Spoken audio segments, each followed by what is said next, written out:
Hello everyone, welcome to your new video. So, we will do concept classes through PYQ of Junior Instructor Wireman. That is the part 2 video. In the class, we will Fundamentals of Electricity in the first module in half portion discuss. Yes. So, in this video, we will do this portion of PYQs. The latest Kerala PSC, electrician, wireman, then diploma level exam discuss now, we will idea to portion already content area answer check. Okay? Yes. So start it. നിലവിൽ ഈ ഒരു video ആണ് നിങ്ങൾ ആദ്യമായിട്ട് കാണുന്നതെങ്കിൽ junior instructor wireman എങ്ങനെ പഠിക്കാം എന്ന് പറയുന്ന ഒരു വീഡിയോ ഞാൻ ഓൾറെഡി ഈ ഒരു ചാനലിൽ ചെയ്തിട്ടുണ്ട്. നിങ്ങൾക്ക് ഡിസ്ക്രിപ്ഷനിൽ അതിൻ്റെ ലിങ്ക് കാണാൻ വേണ്ടി സാധിക്കും, ഞാൻ അവിടെ കൊടുക്കാം. അതൊന്ന് കണ്ടു നോക്കുക. ആ വീഡിയോയിൽ ഞാൻ കൃത്യമായിട്ട് നിങ്ങൾ ഡൗൺലോഡ് ചെയ്യേണ്ട ടെക്സ്റ്റ് ബുക്കുകൾ ഏതൊക്കെയാണെന്ന് ഞാൻ പറയുന്നുണ്ട്. ഓക്കെ, നിമിയുടെ വയർമാൻ ടെക്സ്റ്റ് ബുക്കിൻ്റെ ലിങ്ക് ഞാൻ അതിൽ കൊടുത്തിട്ടുണ്ട്. അതുകൂടാണ്ട് ഒരു ക്വസ്റ്റ്യൻ ബാങ്ക് ഉണ്ട് അല്ലേ, ക്വസ്റ്റ്യൻ ബാങ്ക് ഉണ്ട്, അത് ഇമ്പോർട്ടൻ്റ് ആണ്. ഈ ടെക്സ്റ്റ് ബുക്ക് മുഴുവനായിട്ട് കംപ്ലീറ്റ് ചെയ്തതിന് ശേഷം ഈ ക്വസ്റ്റ്യൻ ബാങ്ക് നിങ്ങൾ ചെയ്യണം. അതിനുശേഷം നിങ്ങൾ ഡിപ്ലോമ ലെവൽ ക്വസ്റ്റ്യൻസ് കൂടി ചെയ്യണം. അത്തരം കാര്യങ്ങളൊക്കെ കൃത്യമായിട്ട് പറയുന്ന ഒരു സ്റ്റഡി പ്ലാൻ ഒക്കെ അടങ്ങിയ ഒരു വീഡിയോ ആണ്. അതൊന്ന് കണ്ടു നോക്കുക കേട്ടോ. യെസ്. ദെൻ നിങ്ങൾക്ക് ആവശ്യമായിട്ടുള്ള കുറച്ചധികം വീഡിയോസ് ഓൾറെഡി നമ്മുടെ ചാനലുണ്ട്. ജൂനിയർ ഇൻസ്ട്രക്ടർ PYQൻ്റെ ഭാഗമായിട്ട് നമ്മളൊരു 8 വീഡിയോസ് ചെയ്തിട്ടുണ്ട്. അതിൽ നല്ല ക്വാളിറ്റി ക്വസ്റ്റ്യൻസ് ഉണ്ട് കേട്ടോ. നിങ്ങളത് ചെയ്തു നോക്കുക. അത് ലേറ്റസ്റ്റ് കുറേ ക്വസ്റ്റ്യൻസ് ഉണ്ട്. അതുകൂടാണ്ട് 2023 നടന്നിട്ടുള്ള വർക്ക്ഷോപ്പ് ഇൻസ്ട്രക്ടർ, അത് നല്ല ഒരു സ്റ്റാൻഡേർഡുള്ള ക്വസ്റ്റ്യൻ പേപ്പർ ആയിരുന്നു. അതും നമ്മളിവിടെ ഡിസ്കസ് ചെയ്യുന്നുണ്ട്. അപ്പോൾ അത് നിർബന്ധമായിട്ട് നിങ്ങൾ കണ്ടിരിക്കണം കേട്ടോ. എന്തുകൊണ്ടാണെന്ന് വെച്ചാൽ ഏറ്റവും ലേറ്റസ്റ്റ് ആയിട്ട് നടന്ന പരീക്ഷകളിൽ ചോദിച്ച ചോദ്യങ്ങളാണ്. അത് ഒരു എബോവ് ആവറേജ് ലെവലിലുള്ള ക്വസ്റ്റ്യൻസ് ആണ്. നിങ്ങൾക്ക് വയർമാനൊക്കെ യൂസ്ഫുൾ ആവുന്ന ടൈപ്പ് ക്വസ്റ്റ്യൻസ് ആണ്. ദെൻ 46 വീഡിയോസ് അടങ്ങിയ ട്രേഡ്സ്മാൻ ഇലക്ട്രിക്കൽ എന്നുള്ളൊരു സീരീസ് കൂടി ഓൾറെഡി ഒരു പ്ലേലിസ്റ്റായിട്ട് ഞാൻ കൊടുത്തിട്ടുണ്ട്. അതിൽ ഞാൻ കണ്ടോ ഇതേപോലെ ഓരോ പോർഷൻസും ബേസിക് ഇലക്ട്രിസിറ്റി, ഓംസ് ലോ എന്നൊക്കെ പറഞ്ഞിട്ട് ഇങ്ങനെ ടോപ്പിക് വൈസ് ആയിട്ട് കൊടുത്തിട്ടുണ്ട്. അതിൽ വളരെ ഡീറ്റെയിൽ ആയിട്ട് പല പോർഷൻസിൻ്റെയും തിയറി ഞാൻ എക്സ്പ്ലെയിൻ ചെയ്തിട്ടുണ്ട്. ഏകദേശം ഒരു 3-4 ക്വസ്റ്റ്യൻ പേപ്പേഴ്സ് കംപ്ലീറ്റ് ആയിട്ട് ഞാൻ അവിടെ എക്സ്പ്ലെയിൻ ചെയ്യുന്നുണ്ട്. അതിൽ ഡിസ്കസ് ചെയ്ത ക്വസ്റ്റ്യൻസ് മൊത്തം നിങ്ങൾക്ക് വയർമാൻ യൂസ് ചെയ്യാം. കാരണം ഇതേ സ്റ്റാൻഡേർഡിൽ ഒരു ITI ദെൻ ടു ഡിപ്ലോമ ആ ഒരു ലെവലിലുള്ള ക്വസ്റ്റ്യൻസ് ആണ് അത് വരുന്നത്. അപ്പോൾ നിങ്ങൾ എന്ത് ചെയ്യുക, അതുകൂടി കണ്ടു നോക്കുക. ആ ക്വസ്റ്റ്യൻസ് ഒക്കെ വളരെ യൂസ്ഫുൾ ആയിരിക്കും കേട്ടോ. അപ്പോൾ അങ്ങനെ ചെയ്തുകൊണ്ട് ഞാൻ ഓൾറെഡി ചെയ്തതുകൊണ്ട് ഇവിടെ ഞാനത് വീണ്ടും അത് റിപ്പീറ്റ് ചെയ്യുന്നില്ല. അപ്പോൾ അതുകൂടി നിങ്ങൾ കണ്ടു നോക്കുക. അപ്പോൾ ഈ വീഡിയോസൊക്കെ നിങ്ങൾക്ക് യൂസ്ഫുൾ ആണ്. അതുകൊണ്ട് അത് ട്രേഡ്സ്മാൻ അല്ലേ, ഇത് ജൂനിയർ ഇൻസ്ട്രക്ടർ അല്ലേ, അങ്ങനെ ഒന്നൊരു നിങ്ങൾ എന്ത് ചെയ്യുക, കമ്പയർ ചെയ്തിട്ട് പഠിക്കാതിരിക്കരുത്. നിർബന്ധമായിട്ട് നിങ്ങളത് പഠിച്ചിരിക്കണം കേട്ടോ. അപ്പോൾ ആ വീഡിയോസ് കൂടി ഒന്ന് കണ്ടു നോക്കുക, യൂസ്ഫുൾ ആയിരിക്കും. അപ്പോൾ വീഡിയോ ആദ്യമായിട്ട് കാണുന്നവരാണെങ്കിൽ, ഈ ഒരു ചാനൽ ആദ്യമായിട്ട് കാണുന്നവരാണെങ്കിൽ സബ്സ്ക്രൈബ് ചെയ്യുക. ഇലക്ട്രിക്കൽ എഞ്ചിനീയറിംഗ് പഠിക്കുന്ന ഈ ഒരു വയർമാൻ എക്സാമിന് വേണ്ടിയിട്ട് പഠിക്കുന്ന നിങ്ങളുടെ സുഹൃത്തുക്കൾക്ക് വേണ്ടി ഷെയർ ചെയ്ത് കൊടുക്കുക. വീഡിയോ ഒന്ന് ലൈക്ക് ചെയ്തുകൊണ്ട് സ്റ്റാർട്ട് ചെയ്യുക. അപ്പോൾ ഇതായിരുന്നു അതിൻ്റെ സിലബസ്. നമ്മൾ കഴിഞ്ഞ വീഡിയോയിൽ ഡിസ്കസ് ചെയ്തതിൻ്റെ സിലബസിൻ്റെ പോർഷൻസ്. ക്വസ്റ്റ്യൻസ് നോക്കിയാലോ? യെസ്, ഇത് ജൂനിയർ ഇൻസ്ട്രക്ടർ വയർമാൻ ഏകദേശം കഴിഞ്ഞ പ്രാവശ്യം നടന്ന പരീക്ഷയുടെ ക്വസ്റ്റ്യൻസ് ആണ്. നമുക്ക് നോക്കാം കേട്ടോ. എന്താണ് how is an ammeter connected in A circuit? ഒരു സർക്യൂട്ടിൽ അമ്മീറ്റർ എങ്ങനെയാണ് കണക്ട് ചെയ്യുക അല്ലേ? അപ്പോൾ നിങ്ങൾ അറിഞ്ഞിരിക്കേണ്ട കാര്യം വളരെ സിമ്പിളാണ്. സീരീസ് ആയിട്ടാണ് നമ്മൾ അമ്മീറ്റർ കണക്ട് ചെയ്യുക അല്ലേ? ഒരു സർക്യൂട്ടിൽ നമുക്ക് കറണ്ട് മെഷർ ചെയ്യാൻ വേണ്ടിയിട്ടാണ് നമ്മൾ അമ്മീറ്റർ യൂസ് ചെയ്യുക. സോ ഈ സർക്യൂട്ടിൽ കൂടി ഒരു 5 ആംപിയർ കടന്നു പോകുന്നുണ്ടെന്ന് വിചാരിക്കുക. അപ്പോൾ നമ്മൾ എന്ത് ചെയ്യും? യെസ്, ആ സർക്യൂട്ടിന് സീരീസ് ആയിട്ട് ആ അമ്മീറ്റർ കണക്ട് ചെയ്യുന്നുണ്ട്. സപ്പോസ് ഒരു പൊട്ടൻഷ്യൽ ഡിഫറൻസ് ആണ് നമുക്ക് കണ്ടുപിടിക്കണമെങ്കിലോ, ഇപ്പോൾ ഒരു സപ്ലൈ, ഓക്കെ, നമ്മൾ 230 വോൾട്ട് സപ്ലൈ ആണെന്ന് വിചാരിച്ചോ. ഓക്കെ, അപ്പോൾ 230 വോൾട്ട് 50 ഹെർട്സ് AC സപ്ലൈ ആണെന്ന് വിചാരിച്ചോ കേട്ടോ. അപ്പോൾ അങ്ങനെയാണെങ്കിൽ നമ്മൾ എന്ത് ചെയ്യും? യെസ്, അതിൻ്റെ വോൾട്ടേജ് മെഷർ ചെയ്യാൻ വേണ്ടിയിട്ട് വോൾട്ട് മീറ്റർ കണക്ട് ചെയ്യുക പാരലായിട്ടാണ്. ഓക്കെ, അതുകൂടി അറിഞ്ഞിരിക്കുക. അപ്പോൾ ഇതിൻ്റെ ആൻസർ ഓപ്ഷൻ B ആണ് കേട്ടോ. ഇത് വയർമാന് ചോദിച്ച ക്വസ്റ്റൻ ആണ്. Then next, the line insulators are made up to. Okay, line insulators ഏത് മെറ്റീരിയൽ കൊണ്ടാണ് ഉണ്ടാക്കിയിട്ടുള്ളത്? Okay, mica, porcelain clay, asbestos, ceramic. Okay, അപ്പം മൈക്കയല്ല, അതേപോലെ ആസ്ബസ്റ്റോസും അല്ല നിങ്ങൾക്കറിയാം. ദെൻ സെറാമിക്കും പോർസലൈൻ ക്ലേയും മാത്രമേ ചിലപ്പോൾ ഡൗട്ട് ഉണ്ടാവുള്ളൂ. ചില ITI പരീക്ഷകളിൽ സെറാമിക് പോർസലൈൻ ക്ലേ എന്ന് കൊടുത്തിട്ടുണ്ട്. ചില ടെക്സ്റ്റ് ബുക്കുകളിലും എനിക്ക് തോന്നുന്നു ITIയുടെ ഇലക്ട്രീഷ്യൻ്റെ ഒക്കെ ടെക്സ്റ്റ് ബുക്കിൽ അവർ സെറാമിക് പോർസലൈൻ ക്ലേ എന്ന് ഒരുമിച്ച് അത് ഒരൊറ്റ വേർഡായിട്ട് തന്നെ യൂസ് ചെയ്യാറുണ്ട്. ഓക്കെ, പക്ഷേ ഈ രീതിയിൽ നിങ്ങൾക്കൊരു ക്വസ്റ്റ്യൻ വരികയാണെങ്കിൽ പോർസലൈൻ ക്ലേ എന്നുള്ളതാണ് അതിൻ്റെ കറക്റ്റ് ആൻസർ കേട്ടോ. ഓക്കെ, അപ്പോൾ ആ ഒരു കൺഫ്യൂഷൻ ഉണ്ടാകരുത്. ഓപ്ഷൻ ബി ആണ് correct answer. The line insulators are made up of porcelain clay. Okay അല്ലേ? യെസ്. നെക്സ്റ്റ് ക്വസ്റ്റ്യനിലേക്ക് പോവാം. Which type of insulator is used in stay wire? Stay വയറിൽ നമ്മൾ യൂസ് ചെയ്യുന്ന ഇൻസുലേറ്റർ ഇതാണ്. നമ്മളൊരു പോസ്റ്റ്, നമ്മൾ വീട്ടിലൊക്കെ ഒരു പോസ്റ്റ് ഉണ്ടാവും, ആ പോസ്റ്റിനൊരു സ്റ്റേ വയർ ഉണ്ടാവും അല്ലേ? ഇപ്പോൾ ഇങ്ങനെ ഈ രീതിയിൽ നിങ്ങളിങ്ങനെ ഭൂമിയിലേക്ക് ഇങ്ങനെ സ്റ്റേ ചെയ്ത് വെച്ചിട്ടുണ്ടാവും. അപ്പോൾ ഇവിടെ ഒരു ഇൻസുലേറ്റർ ഉണ്ടാവും. ഓക്കെ, ഈ രീതിയിലൊരു ഇൻസുലേറ്റർ ഉണ്ടാവും. ആ ഇൻസുലേറ്ററിൻ്റെ പേരെന്താണെന്ന് ചോദിച്ചാൽ അപ്പോൾ നമ്മൾ സ്റ്റേ ഇൻസുലേറ്റർ എന്നൊക്കെ പറയാറുണ്ട്. അതിൻ്റെ കറക്റ്റ് ആൻസർ എഗ് ടൈപ്പാണ് കേട്ടോ. എഗ് ടൈപ്പ് ഓഫ് ഇൻസുലേറ്റർ എന്നാണ്. പിൻ, ഷാക്കിൾ, സസ്പെൻഷൻ്റെ ഡിഫറെൻറ്റ് ടൈപ്പ് ഓഫ് ഇൻസുലേറ്റേഴ്സിനെ കുറിച്ച് ഞാൻ ഓൾറെഡി ട്രേഡ്സ്മാൻ്റെ വീഡിയോയിൽ വളരെ ഡീറ്റെയിൽ ആയിട്ട് ഒരു 10-15 മിനിറ്റ് എടുത്തിട്ട് ഡിസ്കസ് ചെയ്തിട്ടുണ്ട്. നിങ്ങൾ എന്ത് ചെയ്യുക, അത് കണ്ടു നോക്കുക കേട്ടോ. യെസ്. നെക്സ്റ്റ് പോയാലോ. The maximum safe temperature for class F insulating material. Okay, അപ്പം എന്ത് ചെയ്യണം നിങ്ങൾ കൃത്യമായിട്ട് ഓരോന്നും കൃത്യമായിട്ട് പഠിച്ചിരിക്കണം. അപ്പം why assistant engineer breakfast heavy ആയിട്ട് കഴിക്കുന്നില്ല, അങ്ങനെ ആ രീതിയിൽ നമ്മളൊരു കോഡ് പണ്ടിട്ടുണ്ടായിരുന്നു. നിങ്ങൾക്ക് അറിയാമോ? ഓർമ്മയുണ്ടോ? Why assistant engineer breakfast heavy ആയിട്ട് കഴിക്കുന്നില്ല. നമുക്കറിയാം ഇതിൻ്റെ സ്റ്റാർട്ടിങ് 90 ആണ്, എൻഡിങ് 180+ ആണ് നമുക്കറിയാം. ഓക്കെ, അതായത് ഈ 90 കൊണ്ട് ഉദ്ദേശിക്കുന്നത് എന്താ? അപ് ടു 90 ഡിഗ്രി കേട്ടോ, അപ് ടു 90 ഡിഗ്രി സെൽഷ്യസ്. ഇതോ 180 ഡിഗ്രി സെൽഷ്യസിന് എബോവ്. ഇനി ഇതിനങ്ങോട്ടേക്കുള്ളത് എങ്ങനെയാണ് നിങ്ങൾ എഴുതുക? ഇത് 90 അല്ലേ? 90ൻ്റെ കൂടെ നിങ്ങൾ 15 കൂട്ടുക, അപ്പോൾ 105 ആയി. വീണ്ടും എന്ത് ചെയ്യുക? ഒരു 15 കൂട്ടുക, 120 ആയി. പിന്നെ നിങ്ങൾ 15 കൂട്ടുന്നില്ല, 10 മാത്രമേ കൂട്ടുന്നുള്ളൂ കേട്ടോ, 10 മാത്രമേ കൂട്ടുന്നുള്ളൂ. ഓക്കെ, ദെൻ ഇവിടെ 10 കൂട്ടിയിട്ടുള്ളൂ. ആ 10 കൂട്ടിയതിൻ്റെ കോമ്പൻസേഷൻ ആയിട്ട് നിങ്ങൾ എന്ത് ചെയ്യുന്നു അറിയോ? പിന്നെ 10ഉം 15ഉം കൂട്ടി 25 അതിനുശേഷം നമ്മൾ കൂട്ടാൻ പോവുകയാണ്. 130 25 എത്രയാ? 155. പിന്നത്തെ വില എത്രയാ? പിന്നെയും 25 കൂട്ടിയിട്ട് 180 കേട്ടോ. ഈ രീതിയിലാണ് നമ്മൾ പഠിക്കുക. അപ്പോൾ ഇതെന്താ ചോദിച്ചാൽ maximum safe temperature for class F insulating material. Class എഫിൻ്റെത് എത്ര വരെ പോവാം? 155 വരെ പോകാം കേട്ടോ. ഓപ്ഷൻ എ ആണ് കറക്റ്റ് ആൻസർ. ഓക്കെ അല്ലേ? യെസ്. നെക്സ്റ്റ് പോവാം. Match the items in list 1 to list 2. ഇത് 113/2023 ലേറ്റസ്റ്റ് ക്വസ്റ്റ്യൻ പേപ്പറാണ്. Draughtsman grade 2 skilled assistant കണ്ടോ, PWD ഇലക്ട്രിക്കൽ വിങ്ങിലൊക്കെ ചോദിച്ച 11/7/2023 ചോദിച്ച ക്വസ്റ്റ്യൻ പേപ്പറാണ്. വളരെ ഈസിയാണ്. കറണ്ടിന് എന്ത് ചെയ്യാം? ആംപിയർ അല്ലേ, റെസിസ്റ്റൻസ് ഓം, പൊട്ടൻഷ്യൽ ഡിഫറൻസ് വോൾട്ട്. ഇത് തമ്മിൽ ചിലപ്പോൾ മാറാനേ സാധ്യതയുള്ളൂ. അതായത് ഓപ്ഷനിൽ നിങ്ങൾക്ക് കൺഫ്യൂഷൻ, ഇങ്ങനെ ആൻസർ കിട്ടിയിട്ടും തെറ്റിക്കാനേ സാധ്യതയുള്ളൂ. അല്ലാതെ ആൻസർ കണ്ടുപിടിക്കാൻ വേറെ പ്രത്യേകിച്ച് ബുദ്ധിമുട്ടൊന്നുമില്ല. കറണ്ട് ആംപിയർ പറയുമ്പോൾ 1 3 ആണല്ലേ, 1 3 ഇതാ ആൻസർ കിട്ടി, വേറെ പ്രത്യേകിച്ചൊന്നും ചെയ്യാനില്ല. ഇനി 1 coulomb charge is equal to the charge of. 1 coulomb charge എന്ന് പറയുന്നത് എത്ര ഇലക്ട്രോൺസിൻ്റെ ചാർജ് ആണ് എന്നാണ് ചോദിച്ചത്, അല്ലെങ്കിൽ എത്ര പ്രോട്ടോൺസിൻ്റെ ചാർജ് ആണ് എന്നാണ് ചോദിച്ചത്. ഓക്കെ, 1.6 × 10⁻19, 10⁻3, 16 × 10⁻18, 6.24 × 10⁻18. ഇതിൻ്റെ ഓൾറെഡി എനിക്ക് ഇതിൻ്റെ ആൻസർ കിട്ടിയല്ലേ? എത്രയാണ്? 6.24 × 10⁻18. ഓപ്ഷൻസ് തമ്മിൽ കമ്പയർ ചെയ്യുമ്പോൾ തന്നെ നിങ്ങൾക്ക് കിട്ടും. ഓക്കെ, എന്താണ് സംഭവം? 1 കുളം ചാർജ് എന്ന് പറയുന്നത് എന്താ? അത് ഒരു ഇലക്ട്രോണിൻ്റെ charge 1.6 × 10⁻19 into number of charge അല്ലേ, 6.24 × 10⁻18. ഇനി നിങ്ങൾ നോക്കിയേ, ഈ സാധനം 10⁻−19, ഈ സാധനം 10⁻18. ഇത് രണ്ടും തമ്മിൽ മൾട്ടിപ്ലൈ ചെയ്ത് എന്താ കിട്ടി? 10⁻−1 അല്ലേ, അതായത് 0.1. അപ്പോൾ ഇത് 0.1 ആണെങ്കിൽ ഇവരെ രണ്ടുപേരെയും മൾട്ടിപ്ലൈ ചെയ്താൽ 10 കിട്ടണം അല്ലേ. 1.6 × 6.24 ചെയ്താലല്ലേ 10 കിട്ടുക? എന്നല്ലേ 10 × 0.1 ചെയ്തിട്ട് 1 കിട്ടുള്ളൂ. അപ്പോൾ ഇതിൻ്റെ പവർ തമ്മിൽ ചിലപ്പോൾ കൺഫ്യൂസ് ചെയ്യുന്ന ഒരു ക്വസ്റ്റ്യൻ വരും. അത് തന്നു കഴിഞ്ഞാൽ നിങ്ങൾക്ക് വളരെ എളുപ്പത്തിൽ ആൻസർ ക്രാക്ക് ചെയ്യാം. എന്തുകൊണ്ടാണ്? കാരണം 1.6 × 6.24 ചെയ്ത് കഴിഞ്ഞാൽ 10 കിട്ടും. ആ 10നെ 1 ആക്കണമെങ്കിൽ എന്ത് ചെയ്യണം? 10നെ 1 ആക്കണമെങ്കിൽ 10നെ 0.1 കൊണ്ട് മൾട്ടിപ്ലൈ ചെയ്യണം അല്ലേ. അപ്പം ഇവർ രണ്ടുപേരെയും മൾട്ടിപ്ലൈ ചെയ്താൽ 0.1 കിട്ടണം. അപ്പോൾ ആ രീതിയിലായിരിക്കും ഡെസിമൽ വാല്യൂസ് ഉണ്ടാവുക എന്ന് മനസ്സിലാക്കുക. സോ ഇതിൻ്റെ ആൻസർ ഓപ്ഷൻ ഡി ആണ്.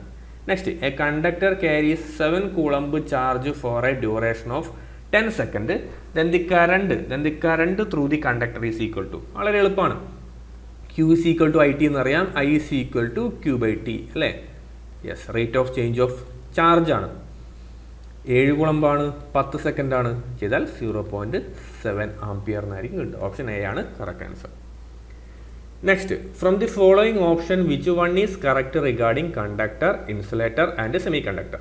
ഓക്കെ, താഴെ പറയുന്നവയിൽ കറക്റ്റ് ആയിട്ടുള്ള സ്റ്റേറ്റ്മെന്റ് ചെയ്ത്. Energy gap between valence and conduction band is low in insulator. തെറ്റാണ്.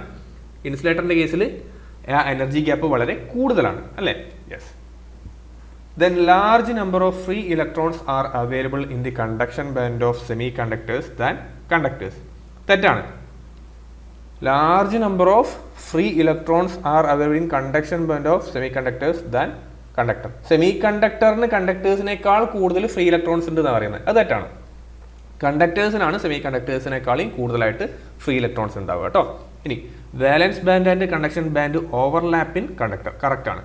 കണ്ടക്ടറിന്റെ കേസിൽ വാലൻസ് ബാൻഡും കണ്ടക്ഷൻ ബാൻഡും എന്താണ്, ഓവർലാപ്ഡ് ആയിരിക്കും. അവിടെ ഒരു ഡിസ്റ്റൻസ് ഒന്നും ഉണ്ടാവില്ല. ഞാൻ അടുത്തും കൂടി ഒന്ന് വായിച്ചു നോക്കാം.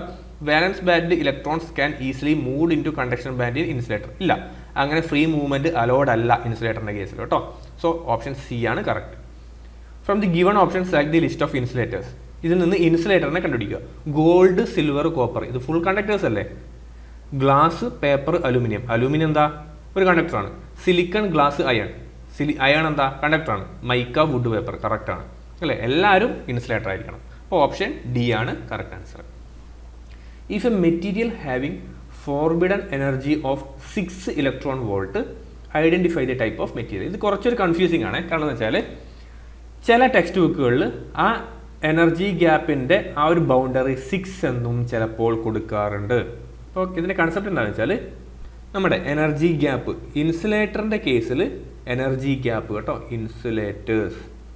ഇൻസുലേറ്റേഴ്സിൻ്റെ കേസിൽ energy gap is greater than 5 electron volt എന്ന് നമ്മൾ പറയും. ഇനി സെമി കണ്ടക്ടറിൻ്റെ കേസിൽ energy gap is less than 5 electron volt എന്ന് പറയും. അപ്പോൾ കണ്ടക്ടറിൻ്റെ കേസിലോ, നിങ്ങൾ പറഞ്ഞേ കണ്ടക്ടറിൻ്റെ കേസിൽ എന്താ ഉണ്ടാവുക? യെസ്, കണ്ടക്ടറിൻ്റെ കേസ് ഞാൻ ഓൾറെഡി പറഞ്ഞു, എനർജി ഗ്യാപ്പ് ഉണ്ടാവില്ല, നിയർലി ഈക്വൽ ടു 0 ആണ്. കാരണം ബിക്കോസ് ദേ ആർ ഓവർലാപ്ഡ് അല്ലേ. ഇതാ ഇവിടെ കൊടുത്തിട്ടുണ്ട്, they are overlapping. The വാലൻസ് band and conduction band overlaps in conductors. അതുകൊണ്ട് കണ്ടക്ടറിൻ്റെ കേസിൽ ഉണ്ടാവില്ല. അപ്പോൾ ഇവിടെ നിങ്ങൾ നോക്കിയേ, if A material having forbidden energy gap of 6 electron volt, അപ്പോൾ 5നേക്കാൾ കൂടുതലല്ലേ. അപ്പോൾ അവൻ ആരായിരിക്കണം? അവൻ ഇൻസുലേറ്റർ ആയിരിക്കണം കേട്ടോ. ഓപ്ഷൻ ബി ആണ് ആൻസർ ആയിട്ട് വരിക. അപ്പോൾ മനസ്സിലായല്ലോ. ഇനി എന്താണ് എനർജി ഗ്യാപ്പ്? നമ്മൾ പറഞ്ഞു കണ്ടക്ഷൻ ബാൻഡും അല്ലേ, കണ്ടക്ഷൻ ബാൻഡും വാലൻസ് ബാൻഡും ഉണ്ടെന്ന് പറഞ്ഞു അല്ലേ. അപ്പം കണ്ടക്ഷൻ ബാൻഡിലുള്ള ഇലക്ട്രോൺസിന് വാലൻസ് ബാൻഡിലേക്ക് പോകും തോറും എന്താണ് സംഭവിക്കുക? അവിടെ കണ്ടക്ഷൻ നടക്കും. അപ്പോൾ ഇവിടെ ഒരു ഗ്യാപ്പ് കണ്ടോ, ഇവിടെ ഒരു ഡിസ്റ്റൻസ് കണ്ടോ, ഒരു ദൂരമുണ്ട് അല്ലേ. ആ ദൂരം നമ്മൾ ഡിഫൈൻ ചെയ്യുന്നത് ഇൻ ടേംസ് ഓഫ് എനർജി ആണ് കേട്ടോ. ഇൻ ടേംസ് ഓഫ് എനർജി ആണ്. എത്രത്തോളം എനർജി ആവശ്യമായിട്ട് വരും എനിക്ക് ഒരു ഇലക്ട്രോണിനെ ഈ പറയുന്ന കണ്ടക്ഷൻ ബാൻഡിൽ നിന്നും വാലൻസ് ബാൻഡിലേക്ക് പറഞ്ഞയക്കാൻ. ഓക്കെ, അപ്പോൾ നിങ്ങൾ പറഞ്ഞ ആർക്കായിരിക്കും ഈ പറയുന്ന എനർജി ഗ്യാപ്പ് കൂടുതൽ? ഇനിയിപ്പോൾ നിങ്ങൾ ഇങ്ങനെ പഠിച്ചിട്ടില്ലെങ്കിലും നിങ്ങളുടെ മൈൻഡിൽ ആ ഒരു കൺസെപ്റ്റ് ഉണ്ടായിക്കഴിഞ്ഞാൽ നിങ്ങൾക്കിപ്പോൾ ഇതൊന്നും ഓർമ്മയില്ല, ഇത് കൺഫ്യൂഷൻ ആണെന്ന് വിചാരിച്ചോ? ഈ ലെസ് ദാനും ഗ്രേറ്റർ ദാനും ഒക്കെ പഠിക്കാൻ കൺഫ്യൂഷൻ ആവില്ലേ സാറേ? ഇല്ല, കൺഫ്യൂഷൻ ആവില്ല. എന്തുകൊണ്ടാണ്? നിങ്ങളൊന്ന് ആലോചിച്ച് നോക്കിയേ, ആർക്കായിരിക്കും എനർജി ഗ്യാപ്പ് കൂടുതലായിട്ടുണ്ടാവുക? അതായത് ആർക്കായിരിക്കും കൂടുതൽ എനർജി ആവശ്യമായിട്ടുണ്ടാവുക? ഇൻസുലേറ്റേഴ്സിൻ്റെ കേസിലല്ലേ. ഇപ്പോൾ ഇൻസുലേറ്ററും സെമി കണ്ടക്ടറും കമ്പയർ ചെയ്യുന്ന സമയത്ത് ഇൻസുലേറ്ററിനായിരിക്കും കൂടുതൽ എനർജി വേണ്ടത്. എന്തുകൊണ്ടാണ്? ഇൻസുലേറ്റർ അത്രത്തോളം കണ്ടക്ട് ചെയ്യുമോ? ഇല്ല, അവർക്ക് കണ്ടക്ടിവിറ്റി വളരെ കുറവായിരിക്കും അല്ലേ. യെസ്, അതുകൊണ്ട് തന്നെ എനർജി ഗ്യാപ്പ് കൂടുതൽ ഇൻസുലേറ്റേഴ്സിനാണ്. ആ ബൗണ്ടറി വാല്യൂ 5 ഇലക്ട്രോൺ വോൾട്ട് ആയിട്ട് പഠിക്കുക കേട്ടോ. ഇനി 1-2 എലമെൻസിൻ്റെ ഈ പറയുന്ന എനർജി ഗ്യാപ്പ് കൂടി ഒന്ന് പഠിച്ചാലോ? യെസ്, നിങ്ങൾ നിർബന്ധമായിട്ടും അറിഞ്ഞിരിക്കേണ്ട കുറച്ച് എനർജി ഗ്യാപ്പ് വാല്യൂസ് ഉണ്ട്. ഒന്ന് സിലിക്കൺ എന്ന സെമി കണ്ടക്ടറിൻ്റെത്, ഒന്ന് ജെർമേനിയത്തിൻ്റെ. അത് രണ്ടും പഠിച്ചു വെക്കുന്നത് നല്ലതാണ് കേട്ടോ. സിലിക്കണിൻ്റെ എനർജി ഗ്യാപ്പ് നമ്മൾ പറയാം 1.1 ഇലക്ട്രോൺ വോൾട്ട് ആണ്. ജെർമേനിയത്തിൻ്റെത് നമ്മൾ പറയാം 0.72 ഇലക്ട്രോൺ വോൾട്ട് ആണ്. നമ്മൾ നേരത്തെ പറഞ്ഞത് കറക്റ്റ് ആണോ? നമ്മൾ പറഞ്ഞു സെമി കണ്ടക്ടേഴ്സിൻ്റെ കേസിൽ energy gap is less than 5 electron volt. Correct ആണോ? അതെ. സിലിക്കണും ജെർമേനിയും ഒക്കെ സെമി കണ്ടക്ടറാണ്, 5 ചെറുതാണ് അതിൻ്റെ എനർജി ഗ്യാപ്പ്. ഇനി നിങ്ങൾ വേറൊരു സാധനം പഠിച്ചിട്ടുണ്ടാവില്ലേ, സാർ ഞാൻ എവിടെയോ 0.7 വോൾട്ട് എന്ന് പഠിച്ചിട്ടുണ്ടല്ലോ സിലിക്കണിന്, അതേപോലെ 0.3 വോൾട്ട് എന്ന് ഞാൻ പഠിച്ചിട്ടുണ്ടല്ലോ ജെർമേനിയത്തിന്. അതെന്താ? ഇത് തമ്മിൽ കൺഫ്യൂഷൻ ആവരുതേ കുട്ടികളെ. ഈ 0.7 വോൾട്ട് എന്താ? സിലിക്കൺ എന്നുള്ള സെമി കണ്ടക്ടർ നമ്മൾ ഉപയോഗിച്ചൊരു ഡയോഡ് ഉണ്ടാക്കിയെന്ന് കാണിച്ചോ, അതിൻ്റെ കട്ട് ഇൻ വോൾട്ടേജാണ്. അതിനൊരു സെർട്ടൺ വാല്യൂ ഓഫ് വോൾട്ടേജ് ഉണ്ടാവും, ഒരു വോൾട്ടേജ് ഡ്രോപ്പ് ഉണ്ടാവും. നമ്മളിപ്പോൾ ഒരു VI ക്യാരൊക്കെ വരയ്ക്കുന്ന സമയത്ത് അതിന് ഇങ്ങനെയല്ലേ VI ക്യാരി ഉണ്ടാവുക, ഇത് വോൾട്ടേജ് ഇത് കറണ്ട് ആണെങ്കിൽ ഒരു സെർട്ടൺ കട്ട് ഇൻ വോൾട്ടേജ് ഉണ്ടാവും, അതിന് ശേഷമായിരിക്കും അത് ഓൺ ആവുക. അല്ലെങ്കിൽ നമ്മൾ സർക്യൂട്ട് കണക്ട് ചെയ്യുന്ന സമയത്ത് അതിനൊരു ചെറിയൊരു വോൾട്ടേജ് ഡ്രോപ്പ് ഉണ്ടാവും. ആ സെർട്ടൺ വോൾട്ടേജ് കഴിഞ്ഞാലേ അത് ഫോർവേഡ് ബയസ് ആവുള്ളൂ അല്ലേ. ആ വോൾട്ടേജ് ആണ് in the case of silicon it is 0.7 volt കേട്ടോ. അപ്പോൾ ഈ വോൾട്ടും ഈ ഇലക്ട്രോൺ വോൾട്ടും കൺഫ്യൂസ് ആവരുത്. ചില കേസസിൽ ഈ പറയുന്ന രീതിയിൽ എനർജി ഗ്യാപ്പ് ചോദിച്ചിട്ട് ഓപ്ഷൻ ആരുണ്ടാവും അറിയോ, 0.7 ഇലക്ട്രോൺ വോൾട്ട് എന്നുണ്ടാവും. അപ്പോൾ നമ്മൾ മാറിപ്പോരുത്. Electron volt is associated with energy gap. ഇതെന്താ? ഇത് നമ്മുടെ കട്ട് ഇൻ വോൾട്ടേജ് ആണ് കേട്ടോ. അപ്പോൾ ഓക്കെ അല്ലേ? ഇതിന് ആൻസർ എന്താ? ഓപ്ഷൻ ബി ആണ് കേട്ടോ. ഓപ്ഷൻ ബി ആണ്. നല്ല ക്വസ്റ്റൻ അല്ലേ? ഈ ഒരു ക്വസ്റ്റൻ തന്നെ ഡിസ്കസ് ചെയ്യുമ്പോൾ കുറേ കാര്യങ്ങൾ അറിഞ്ഞില്ലേ? യെസ്. നെക്സ്റ്റ് പോവാം. Identify the requirement of A good insulating material in A cable. ഒരു അണ്ടർഗ്രൗണ്ട് കേബിൾ, ഒരു കേബിൾ എടുക്കുകയാണെങ്കിൽ ആ കേബിളിൻ്റെ ഇൻസുലേറ്റിംഗ് മെറ്റീരിയലിൽ ഉണ്ടാവേണ്ട റിക്വയർമെൻറ്റ്സ് എന്താണ്? കൺഫ്യൂഷൻ ആവരുത്. ആ കേബിളിൻ്റെ, ആ കണ്ടക്ടറിൻ്റെ റിക്വയർമെൻ്റ് അല്ല ചോദിച്ചേ, ഇൻസുലേറ്റിംഗ് മെറ്റീരിയലിൻ്റെ റിക്വയർമെൻറ്റ്സ് ആണ്. ഹൈ ഡൈഇലക്ട്രിക് സ്ട്രെങ്ത്, കറക്റ്റാണ്.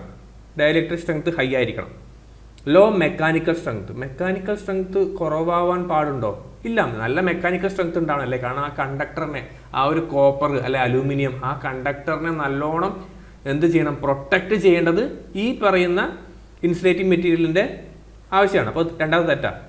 Able to withstand temperature from -30 to over 100 degree Celsius. അതായത് -30 മുതൽ 100 ഡിഗ്രി സെൽഷ്യസോളം അല്ലേ അതിന് വിത്ത്സ്റ്റാൻഡ് ചെയ്യാൻ വേണ്ടി പറ്റണം. അപ്പോൾ എനിക്കത് അത്ര ഉറപ്പില്ല കേട്ടോ. അപ്പോൾ ഞാനതവിടെ വെച്ചിരിക്കുകയാണ്.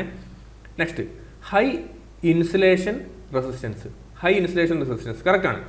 നല്ല ഇൻസുലേഷൻ റെസിസ്റ്റൻസ് ഉണ്ടാവണം. കാരണം നമ്മുടെ കണ്ടക്ടറിനെ കുറിച്ചല്ല ചോദിച്ചേ, ഇൻസുലേറ്റിംഗ് മെറ്റീരിയലിനെ കുറിച്ചാണ്. അപ്പോൾ അതിനെ സംബന്ധിച്ചിടത്തോളം അത് രണ്ടും കറക്റ്റാണ് അല്ലേ. അപ്പോൾ 1ഉം 4ഉം എന്തായാലും ശരിയാണ്. അപ്പോൾ നമുക്ക് ഇതിനെ എലിമിനേറ്റ് ചെയ്യാം. 1ഉം 4ഉം ശരിയാണ്, 1ഉം 4ഉം എന്തായാലും ശരിയാണ്. 2 ശരിയല്ല എന്നും നമുക്കറിയാം. 2 ശരിയല്ല അല്ലേ. ഇപ്പം ഞാൻ 2നെ കുത്തി, ഇവിടെയും 2 കുത്തി. അപ്പോൾ ഏതാ? ഓപ്ഷൻ ഇത് മാത്രമേ വരുന്നുള്ളൂ അല്ലേ. അപ്പോൾ എന്താ നമുക്ക് പറയാം? മൂന്നാമത്തത് ശരിയാണ്. അപ്പോൾ മൂന്നാമത്തൊന്ന് ഇനിയൊന്ന് വായിച്ചു നോക്കിയേ. യെസ്, മൂന്നാമത്തത് ഇനി വായിച്ചു നോക്കുന്ന സമയത്ത് നമുക്ക് കുറച്ചും കൂടി ഉറപ്പായി. നമുക്ക് ഓൾറെഡി ഉറപ്പാണ് മൂന്നാമത്തെ ശരിയാണെന്നുള്ളത്. ഇപ്പം എന്താ?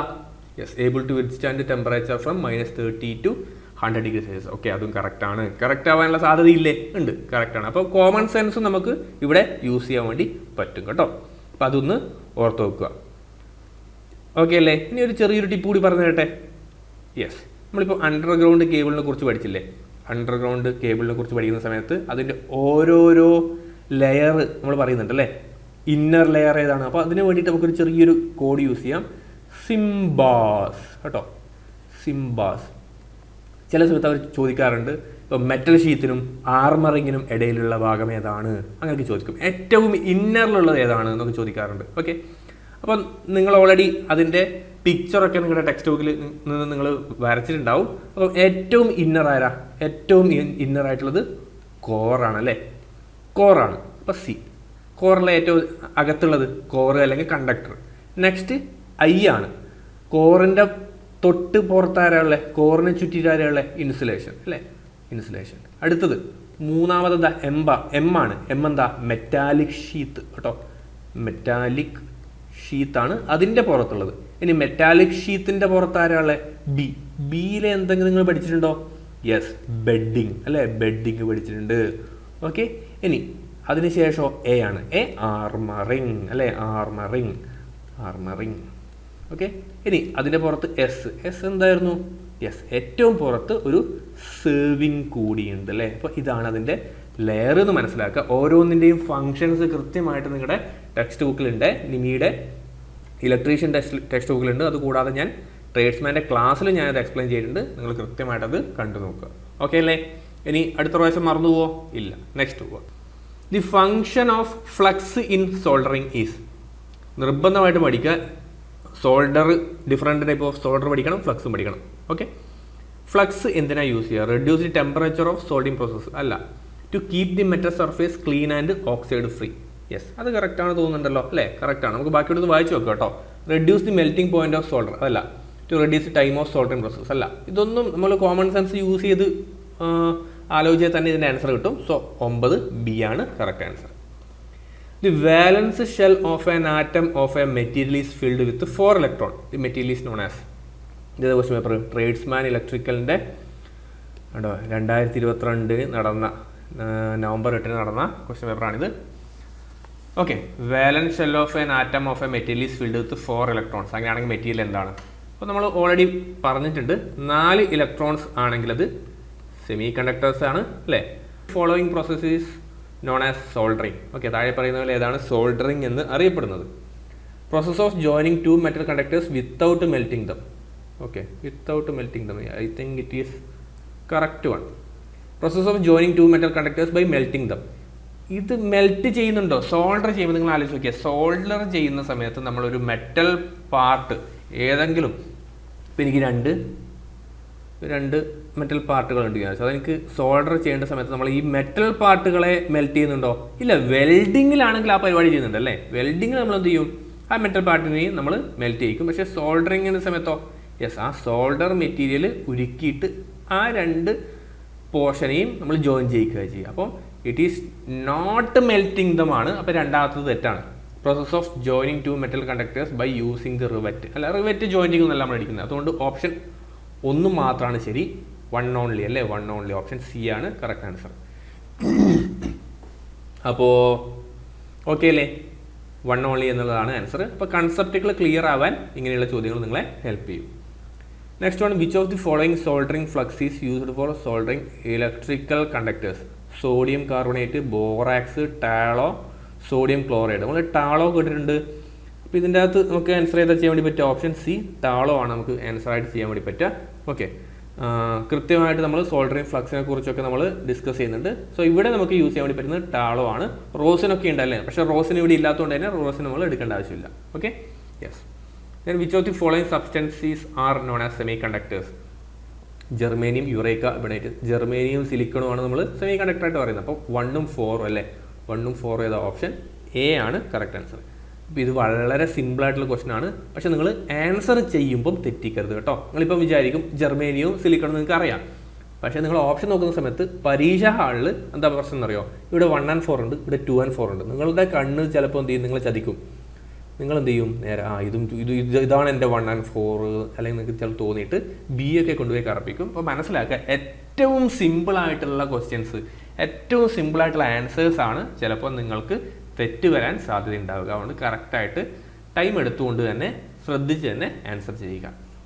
Next, which of the following sentence statement is true about you G cable? ഇപ്പോൾ യു ജി കേബിളിനെ സംബന്ധിച്ചിടത്തോളം ശരിയായ ഉത്തരമേത്? ഓക്കെ, ഇങ്ങനെയുള്ള ക്വസ്റ്റ്യൻസ് കുറേ ആയിട്ട് വരാറുണ്ട്. ഞാൻ കഴിഞ്ഞ ക്ലാസ്സിൽ പറഞ്ഞിട്ടുണ്ടായിരുന്നില്ലേ, ഏറ്റവും ലേറ്റസ്റ്റ് ആയിട്ടുള്ള ക്വസ്റ്റ്യൻസ് ഈ ഒരു ലെവലാണ്. അപ്പം എന്താണ് ഇതിൻ്റെ പ്രത്യേകത? നിങ്ങൾക്ക് നല്ല ധാരണയുണ്ടെങ്കിൽ മാത്രമേ ഇത്തരം ചോദ്യങ്ങൾക്ക് ആൻസർ ചെയ്യാൻ വേണ്ടി പറ്റുള്ളൂ.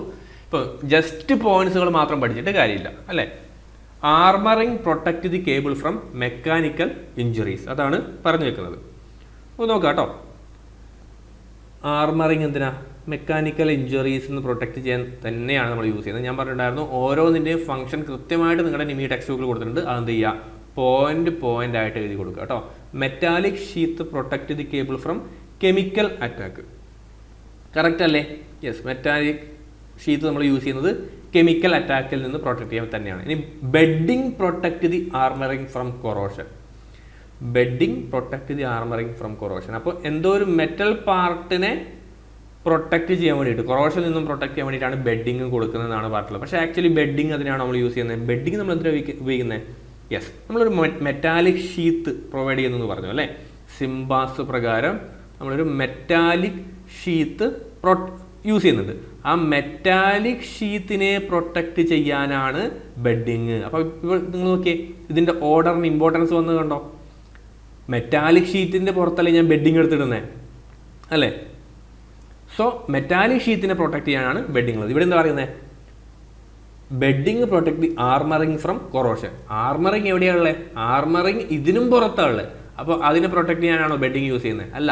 അപ്പോൾ നിങ്ങൾക്ക് കൺസെപ്റ്റ് തന്നെ വലിയ ധാരണ ഇല്ലെങ്കിൽ കൂടി ഈ ഒരു ഓർഡർ നിങ്ങൾക്ക് അറിയാമെങ്കിൽ വേഗത്തിൽ ആൻസർ ചെയ്യാൻ വേണ്ടി സാധിക്കും. Okay, so bedding protect the armouring from corrosion, അവിടെ എന്തോ ഒരു പിശകുണ്ട് അല്ലേ? കാരണം ബെഡിങ്ങിൻ്റെ പുറത്താണ് നമ്മൾ കൊണ്ടുപോയിട്ട് ആർമറിങ് കൊടുക്കുന്നത്. അപ്പോൾ അതിൻ്റെ കറക്റ്റ് ആൻസർ എന്താ?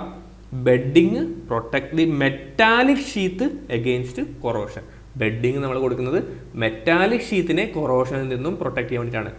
എന്തുകൊണ്ടാണ് അറിയാം? ഇവിടെ നിങ്ങൾ നോക്കിയേ, ഫ്രം കൊറോഷൻ, തുരുമ്പിക്കലിൽ നിന്നും പ്രൊട്ടക്ട് ചെയ്യാൻ വേണ്ടിയിട്ട്. തുരുമ്പിക്കലിൽ നിന്നും പ്രൊട്ടക്ട് ചെയ്യണമെങ്കിൽ അതൊരു മെറ്റലായിരിക്കണ്ടേ?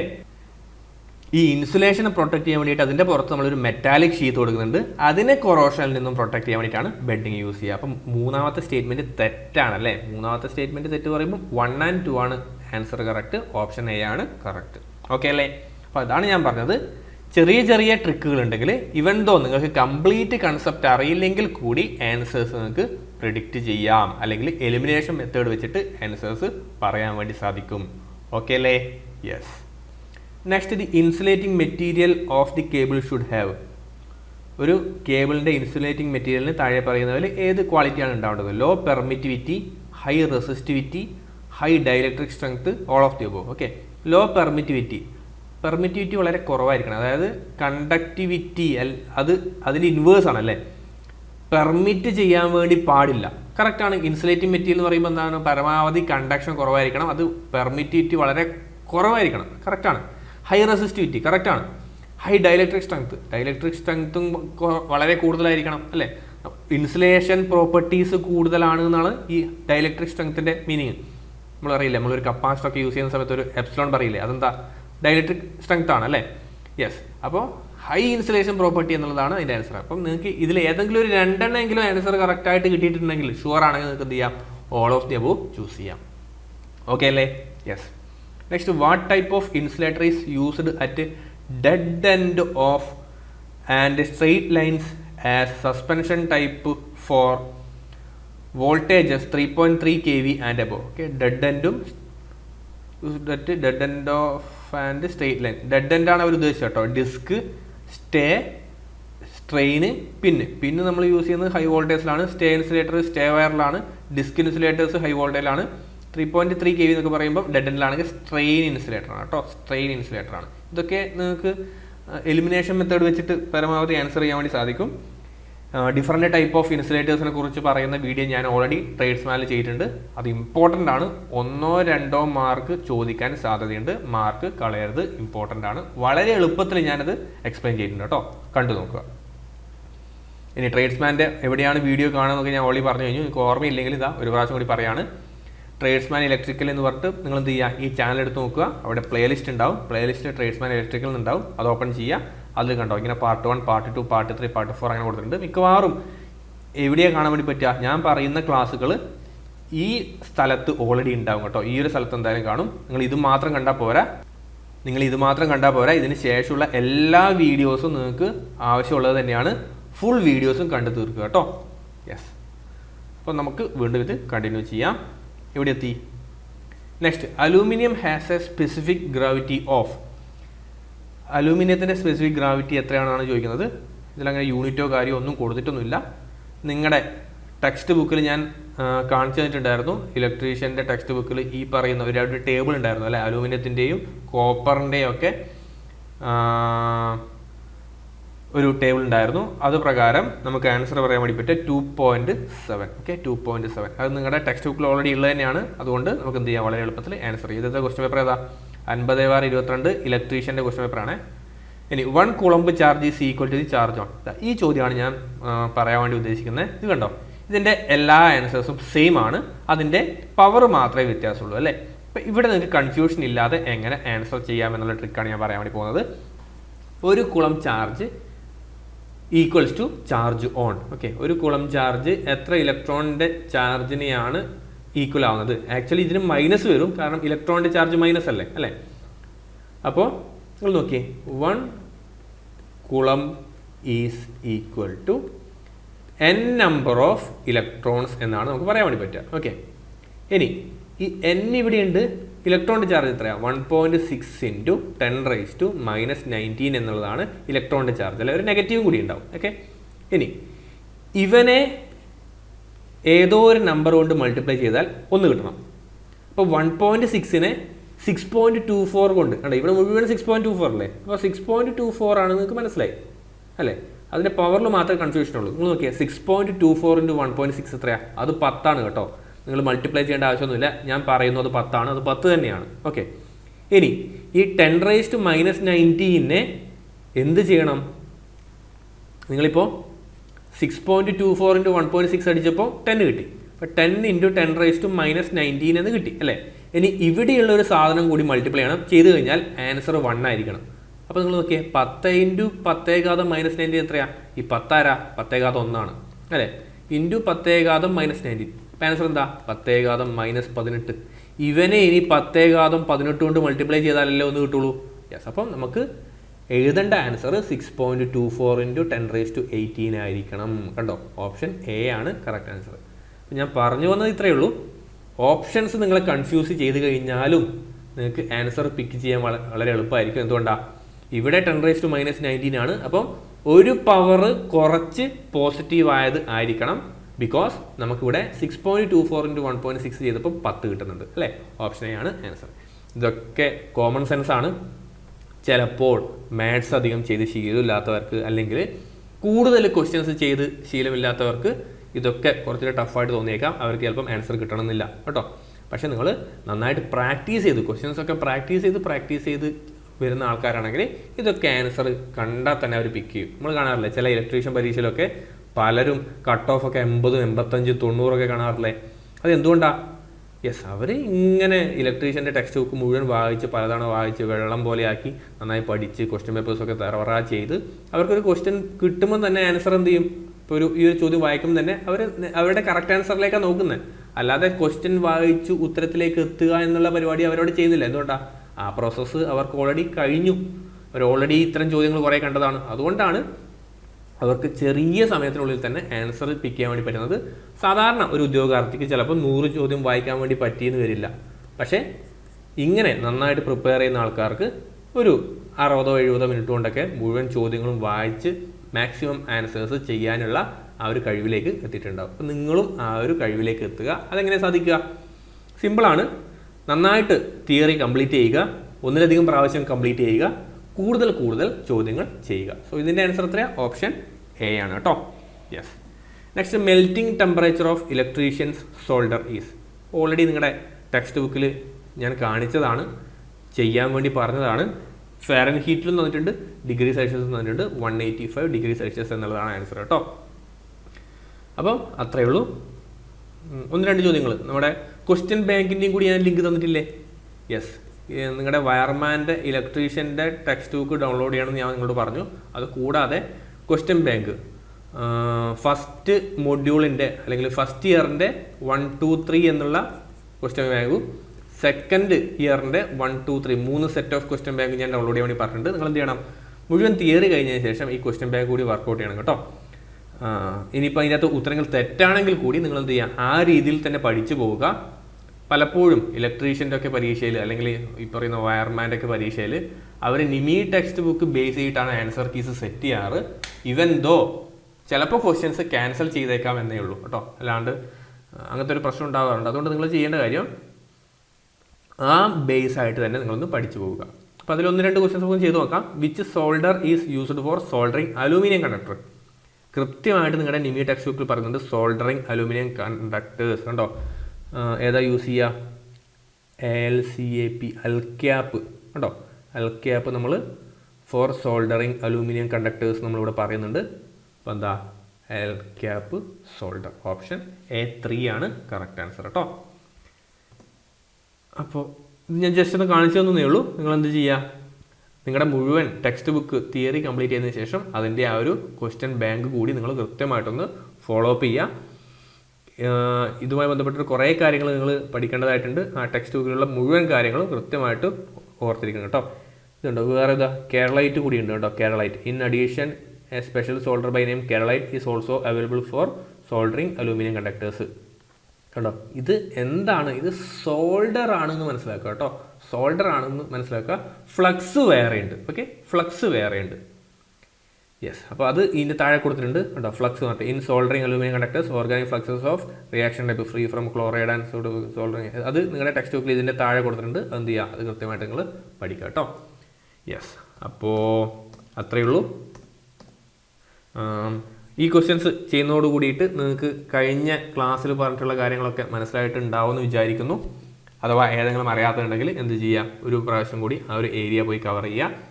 ദെൻ കഴിഞ്ഞ ക്ലാസ്സിൽ ഞാൻ ട്രേഡ്സ്മാൻ്റെ വീഡിയോസ് കാണാൻ വേണ്ടി പറഞ്ഞ ആ വീഡിയോസ് കൂടി കണ്ടുപോവുക. കൃത്യമായിട്ട് നോട്ട് പ്രിപ്പയർ ചെയ്യുക. നോട്ട് പ്രിപ്പയർ ചെയ്തിട്ട് തന്നെ മുന്നോട്ട് പോകുക. അല്ലാണ്ട് കാര്യമില്ല ഇനി അങ്ങോട്ട് നല്ല റിസൾട്ട് വേണമെങ്കിൽ അല്ലെങ്കിൽ നല്ല മാർക്കൊക്കെ വേണമെങ്കിൽ കൃത്യമായിട്ട് സിസ്റ്റമാറ്റിക് ആയിട്ട് ഒരു ഓർഡറായിട്ട് പഠിച്ചിട്ട് മാത്രമേ കാര്യമുള്ളൂ. ഓക്കെ, ചിലപ്പോൾ ഞാനിപ്പോൾ പറയുമ്പോൾ നിങ്ങൾക്ക് ചെറിയൊരു ബുദ്ധിമുട്ട് തോന്നാം, കുറച്ച് കഷ്ടപ്പാടൊക്കെ ഉണ്ട് തോന്നിയേക്കാം. പക്ഷേ ഈ ഒരു കഷ്ടപ്പാട് നിങ്ങൾക്ക് പിന്നെ ഒരു സന്തോഷത്തിലേക്ക്, ഒരു പെർമനൻ്റ് ആയിട്ടുള്ള സന്തോഷത്തിലേക്ക് നയിക്കുമെങ്കിൽ ആ ഒരു കഷ്ടപ്പാട് പിന്നെ സഹിക്കാൻ വേണ്ടി പറ്റൂലേ അല്ലേ? യെസ്, അപ്പോൾ അത്രമാത്രമേ ഉള്ളൂ. ഭാവിയിൽ നല്ലൊരു ജോലി കിട്ടട്ടെ. എല്ലാവർക്കും വിജയാശംസകൾ നേരുന്നു. അടുത്തൊരു പാർട്ടുമായിട്ട് നമുക്ക് വീണ്ടും കാണാം. താങ്ക്